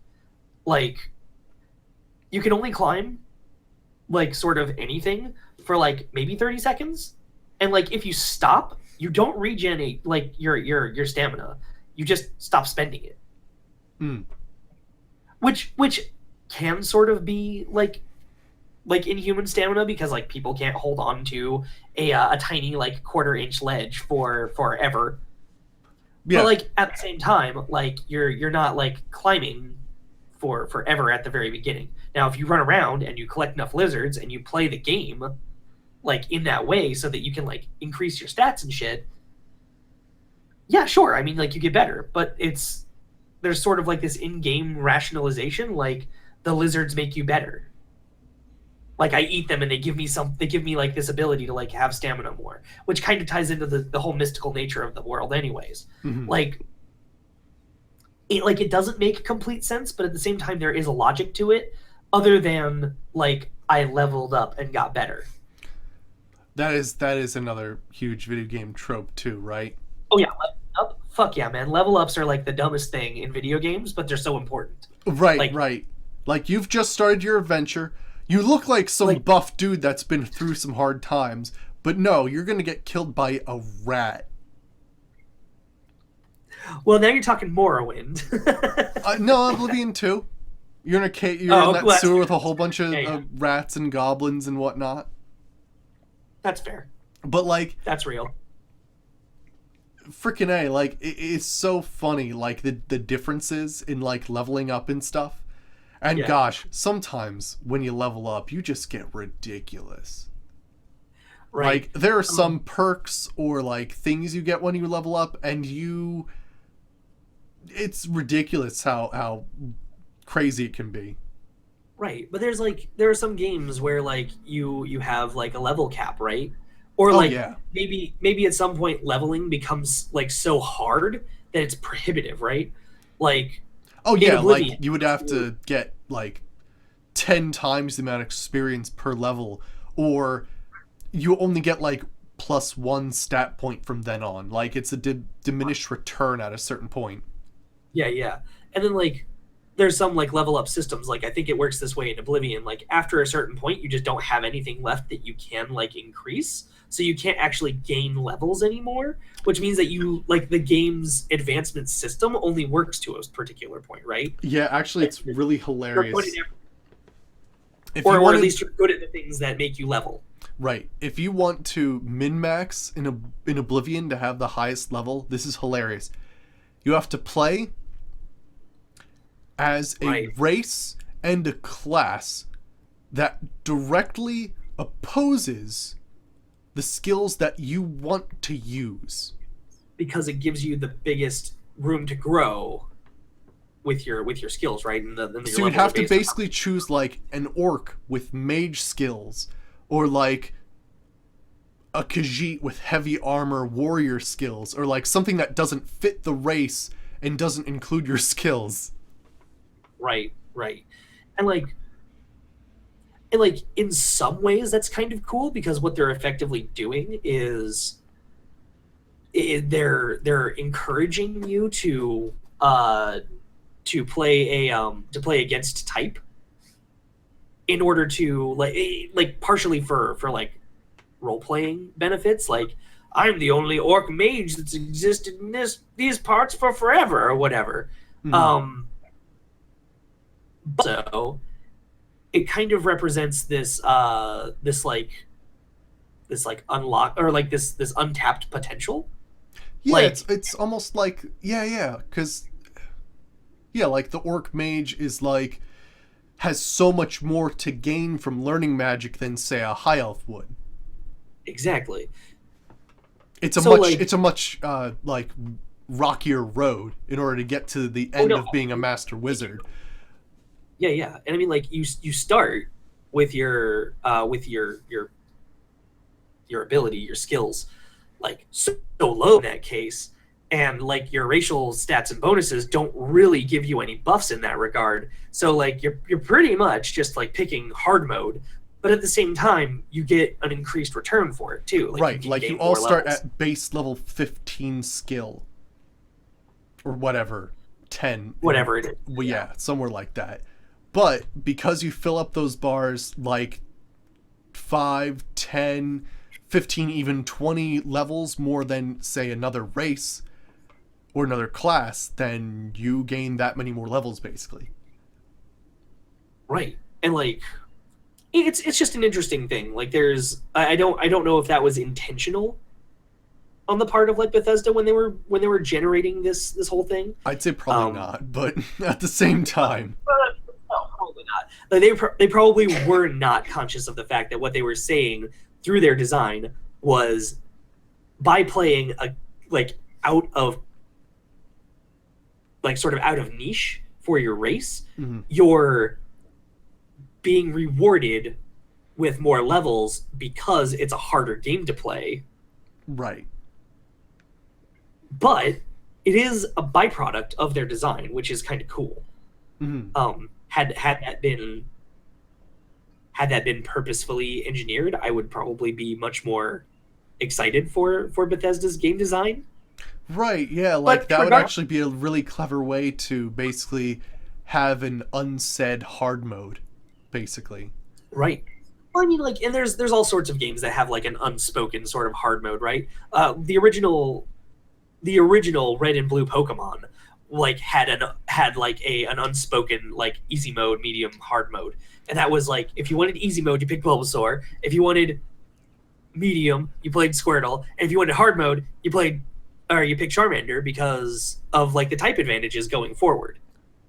Right. And right, Avery, yeah. Now, Or like, oh yeah, no, absolutely. or Pokemon Yellow. Like you start off with Pikachu, the first person you Yes. fight is Brock. You're freaking screwed. You're Yeah, basically like that's the unsaid hard mode is that you probably have to beat him with a Pidgey and a Rattata now. right, absolutely. I mean, to be fair for Yellow, they kind of forced hard mode because you had to pick Pikachu.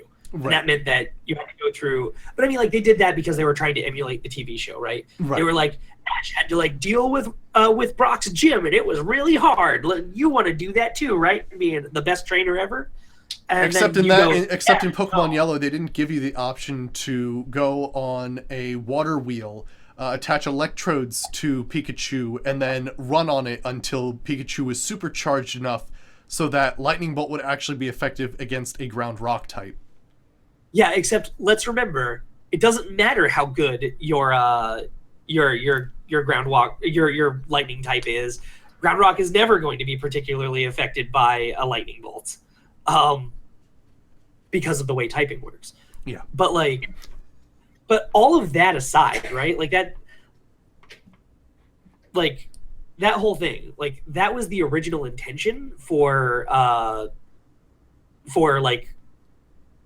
Red and Blue, that like you had a difficulty setting, and like the end result is kind of such that you get a cooler Pokemon at the end of your adventure with them, based on how hard you picked, right? Like lots of people don't think that Venusaur is particularly awesome. More people think Blastoise is cool. Most people think Charizard is cool. Like that's just the way that is. Yeah. Like It's hard for me to pick a grass type. Always has been, because every time I've chosen one, I've put it on the bench and swapped it out for something else. See, here's the thing. When I first played, when I first played, I'm pretty sure I had figured out enough about the game to know that like the first couple of gyms typing, and I like looked at the Pokemon and I was like, what's gonna be best? And like I was like, oh, I'll pick Bulbasaur because one, like, you know, like basically like tiny dinosaurs are cool, and two, good type advantage for the first few gyms. I was just like, that's that. Like I didn't think anything of it, but like,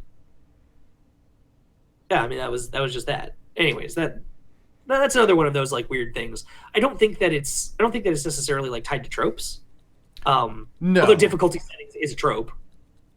Yeah, that's true too. That like either out of nowhere or certain choices you make can change the difficulty of the game forever, Right.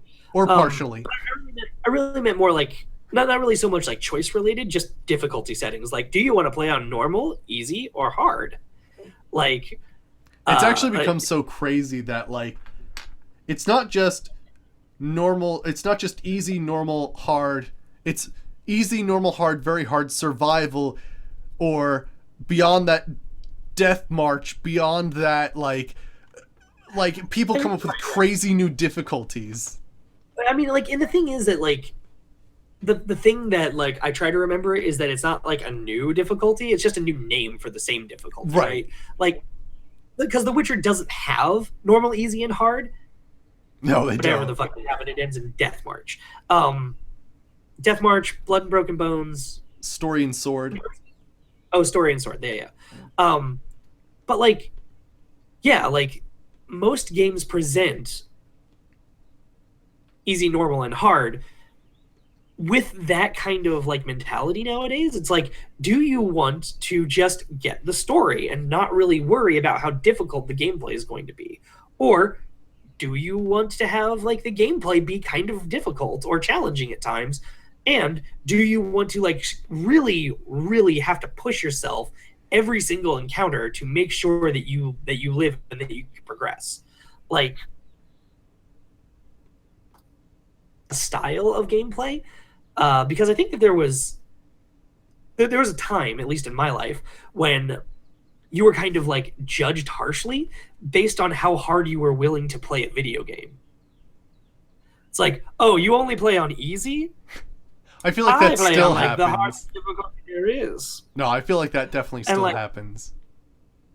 Right, absolutely. Like, and I used to do that to like, even I, the person who complains about this, like was like got really good at a video game in the past and would compare that stat against other people.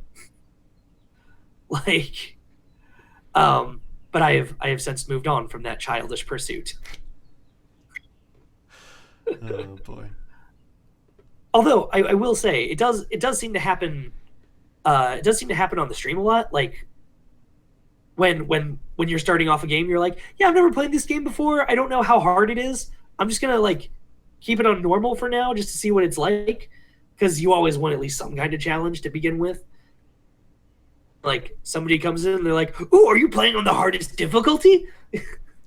Not if I'm just learning the game for the first time, but usually like I'm gonna play all my like new Witcher stuff on Death March, like from now on, because I'm used to the game.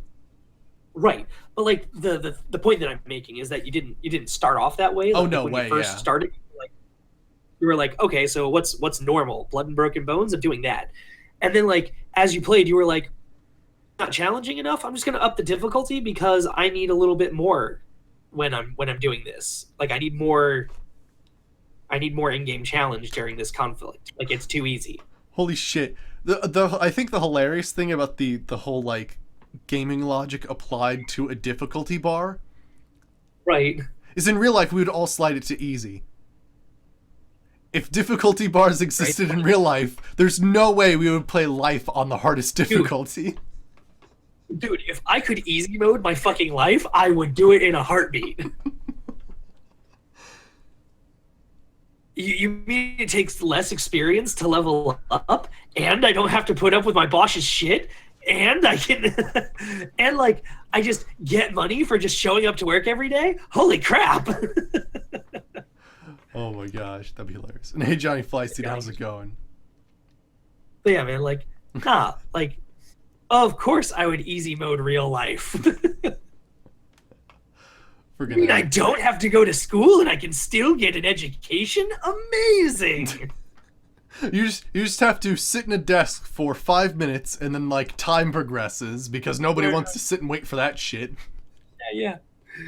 Oh man, just sit and meditate for 9 months and then come out with a diploma. Witcher 3 style, like just like kneel on the ground. Yeah. So I've completed a report and a PowerPoint presentation, and I read a book. Now that I have these recipes, I'll just meditate for 9 months. Diploma now. Right. Oh man. No, I agree, Avery. I also play on normal most of the time because I don't care for games that are punishing to play. I don't think that it's wrong that people want to play on like difficulties that require them to really, really like push themselves in terms of like their skill with a game in order to progress. But like, yeah, I just don't want to like get stuck in a loop just based on like bad chance, like I've seen happen to to Ving a couple times. Like the game auto saves at like just the wrong moment when combat is just about to start, and it's with people who are just too out of your league to like really make the fight easy, and they've got the jump on you, and like just bad shit happens. Right. That was I was fighting elven statues. Right, no. That happened recently, but I was actually also thinking of when you were playing that modded Skyrim game.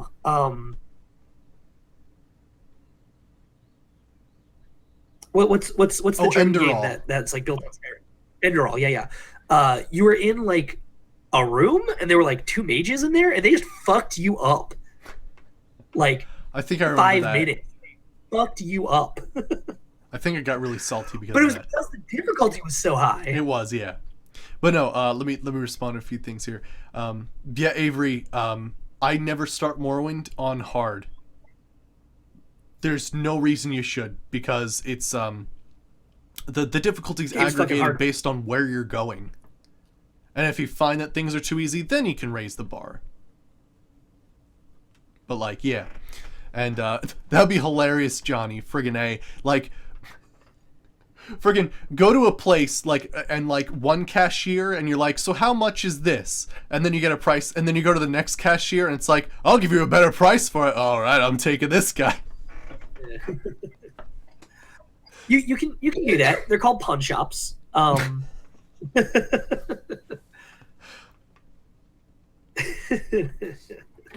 No, not Enderall. Enderall is pretty much all like that. But yeah. Yeah. Right, yeah, and like, but yeah, like Morrowind isn't dynamic either. Like it's very static. Like wherever you are going, there is like a level to the things that are there. They're not scaled to you in any way, right? Like they're just right. They are what they. There are some things that are dynamic, and it's sort of interesting when you have a dynamic level, because that basically means that you're always going to have a similar challenge, and that maybe... Okay, so wait, I'm confused now. I was pretty sure that Morrowind is static. Morrowind has a bit of both. It's kind of confusing. Okay. Yeah, it's got leveled tiers, but some places always have certain enemies. All right. So it's like a mixture of static leveled things and like tiers, leveled tiers. Right. I just mean like I just know that there are like some dungeons that are like impossible to do at level 1. Oh yeah. Or even like level 5. Like regardless, like there are some places that if you go to like too early, you're fucked. Right. Basically any Daedric temple. Although you're less likely to find Titan Ogrims and more likely to find Scamps and maybe Daedroths. So it's kind of like that, where things are still going to be really freaking hard, but you're not going to find the toughest enemies of all time. All right. Regardless, I played Morrowind like for an hour 10 years ago or some shit. So anyways. Right. Don't take anything I say about Morrowind to be like gospel. And in fact, please tell me I'm wrong. But yeah, like regardless. Well, I guess what I was thinking of was like that Morrowind isn't dynamic the way that Oblivion is, where like everything is like is right. Like in Oblivion, it levels to you, so it's kind of wild, because friggin' it's almost not worth going into a dungeon if you're below level 10, because you're only going to get level 5 gear. Right. But at the same time, what you could do is like just go and enter like every Oblivion gate and just own the shit out of it, because like there's nothing crazy in there yet. That's true, yeah, you can always go that way too. Like, and you'll always get a sigil stone, and they're pretty decent. I mean, it could be the thing that turns your iron sword into an iron sword of fire and gives it that little extra bit of something. Right. I mean, like I guess what I really meant was like if you're going into if you're going into an Oblivion gate in Oblivion, if you go as early as possible, it's the tamest hell that you will ever find. Right, exactly.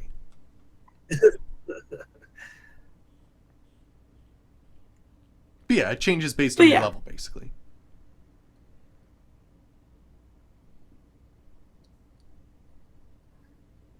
Yeah. Anyways, regardless. But yeah, the idea of levels in general, not even like difficulty levels, just like a level period, is definitely like a weird video game trope. Yeah, because like what's a level up? A year? 2 years? Right. The fact that you've refined a skill enough, or enough skills that you've somehow have this revelation, or like what is a level up? Yeah. I mean, and like, generally speaking, in game design, like leveling up is, I mean, one, it's just a reward. Like it's a number that you get to see advance that tells you you're doing stuff. Right. But like aside from that little complicated piece of psychology, how can you level up in real life? I mean, it depends, Johnny. Like, what are you trying to level? It's a skill dependent thing. It's very similar to like basic role playing or Skyrim or Morrowind or it also depends on the quests you choose. Maybe your quest is to become a doctor, which requires much more like educational training. Maybe you want to be a mechanic, that requires much more mechanical training. It's a total different skill set. And Ving's only talking about the profession paths. Like, there's other stuff you can level. The profession paths of real life. Like, because you can do the thing that Ving is doing, where he's like slowly leveling up his streaming. But then you can also do the thing that I'm doing, where I'm slowly and quickly like investing more of my gold into expanding my like gaming skill. Right. Right. But yeah, so like the only thing it's going to take is practice. You need to read a couple skill books, I think. You do want to read a couple skill books. That's what this is about. This is my skill books thing. I invest a lot of gold into skill books.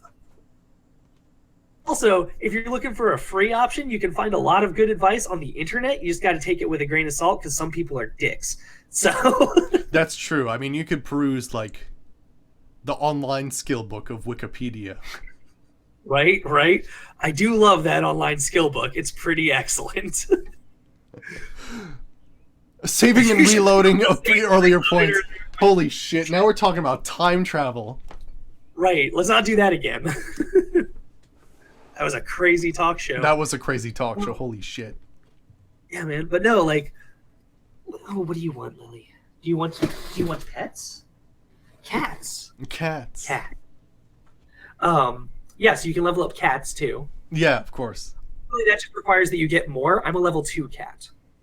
Yeah. Or I'm level 2 at cats. I'm not really a level 2 cat. Well, I don't know how it's actually an evolution. They evolved from kitten to cat. Right. They've leveled up enough, which is it's more related to body mass and feeding. Right. Kind of like Yoshi, but with less dark undertones. Right. At some point, this cat will evolve into a grumpy old cat.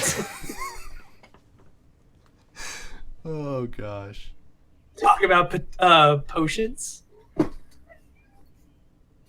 I'm not sure what you mean. Yeah. Video game time travel is a real thing too, but we're not just generally talking about like things that are true in video games. Like in like video games isn't necessarily like a trope that's specific to video games. It's treated most fiction, so I wouldn't call that like specifically a video game trope and logic. But that thing where you can like go back to earlier save points, that's totally like a video game trope.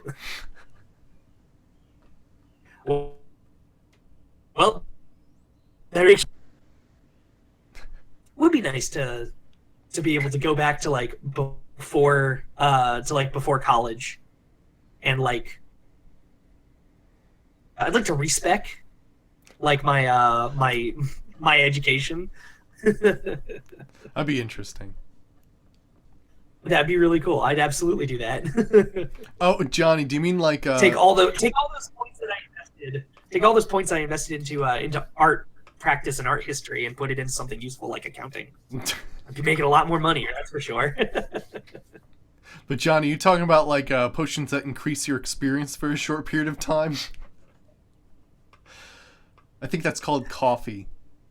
Right. I was about to say caffeine's a good one.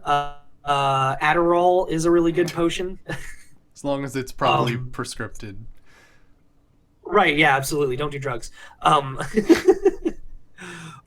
like anything that enhances your focus personally is like a good ritual that you can perform in order to like increase your learning.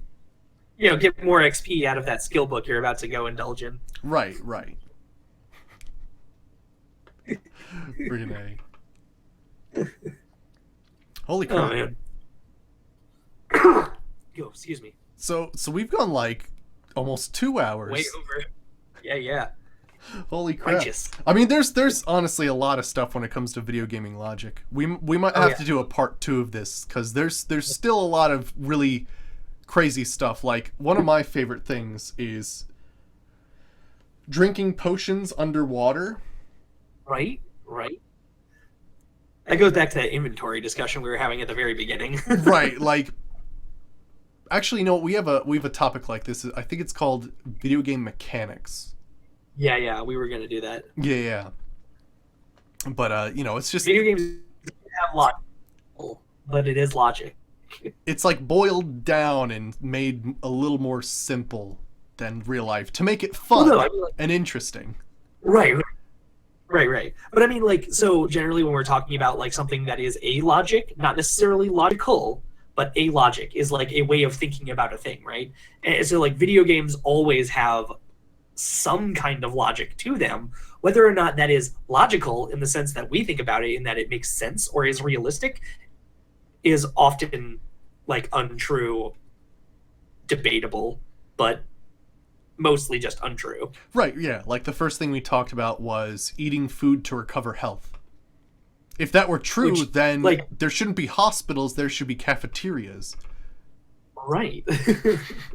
I mean, like, in like some regards, HP being sort of like a stamina of a person, like how long they can continue to adventure, which is sort of what HP is like based on anyways. Like, it kind of makes sense, but we have stamina bars. Like food should help, not with your health. Right. It's a different bar altogether. Right. That's more of your survival style food bar. Right, absolutely. Gotta make sure you're fed. But like actually, that would be hilarious. Like in the future, based on your metabolic rate and your medical history, something actually shows you a food bar and it calculates like the amount of time that has passed since you last eat something, and then it like shows it beep beep beep, and it like has like a little alarm. You're supposed to eat now. Eat now. Eat now. Yeah. Like it's an AR thing. Like for when all glasses and all contacts like have AR, or for when they like just start into your retina when you're born. Yeah.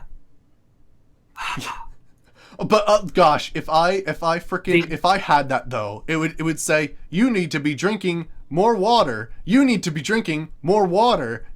Like it would just be saying that all the time. It's like you need to drink like 6 glasses of water a day. You should be pissing an ocean. That is currently that's something that Poison's Fitbit app like actually tracks for her. Oh shit, that's so, scary. The thing is, like, she has to tell it that she's drinking water, but you can always lie. Fills up more water until she reaches her goal. That's until robots realize when you're lying to them.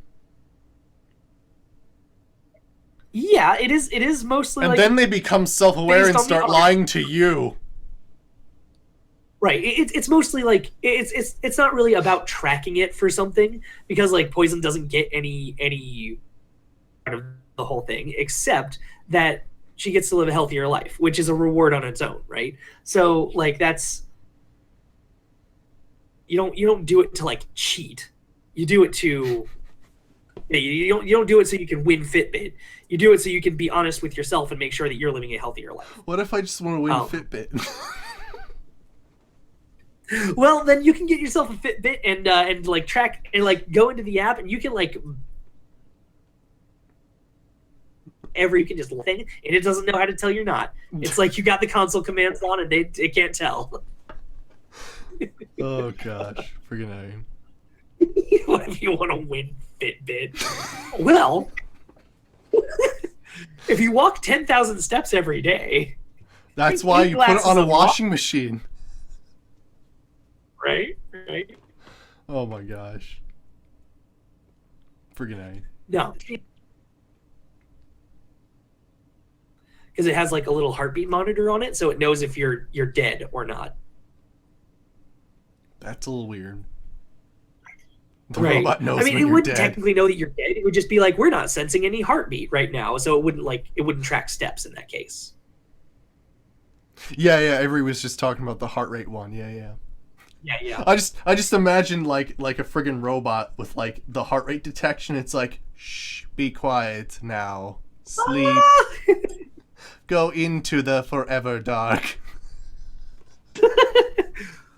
It's time to power down. It's just like just this robot. Excuse me, human, where is your off switch? Well, let me tell you, robot, it's in my pants. Oh my gosh. Anyways. You wish you could go third person sometimes? That'd be pretty cool. That'd be pretty cool. There's actually some people who have a psychological disorder where they do. They hate it, so... Oh, interesting. Yeah. Like people who feel like they're outside of their body, like often feel like they don't have enough control over their body, and they don't like it at all. I suppose if you could control it, it'd be different. Yeah, right. You can control the camera angles. Yeah, but generally, the people who have that like problem, because it's a problem, it's a bug, it's not a feature. Like they don't like it.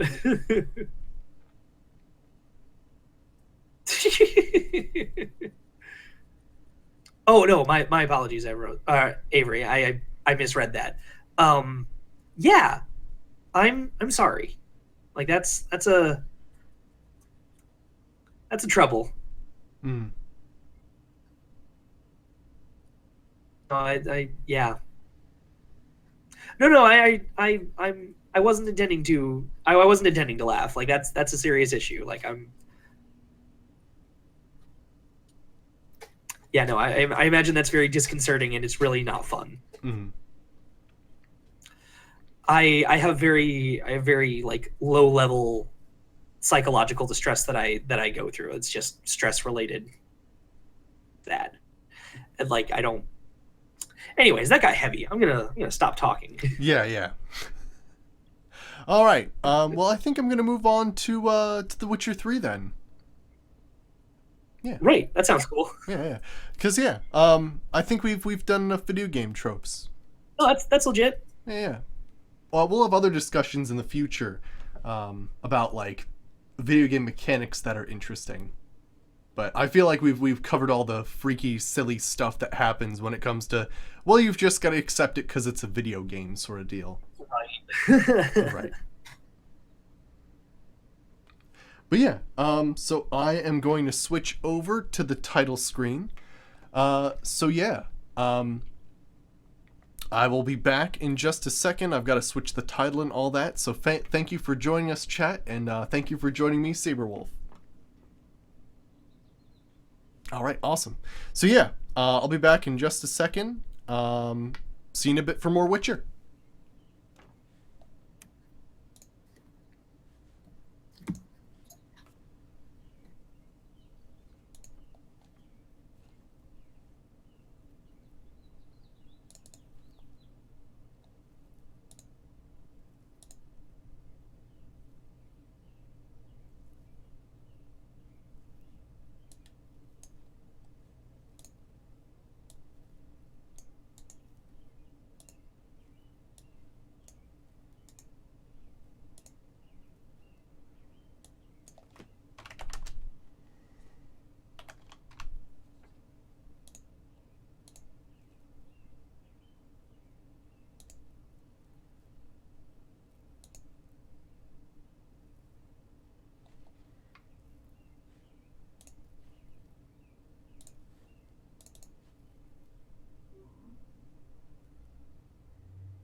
So, hey, how's it going? I just wanted to sort of say something because for some reason the app isn't launching.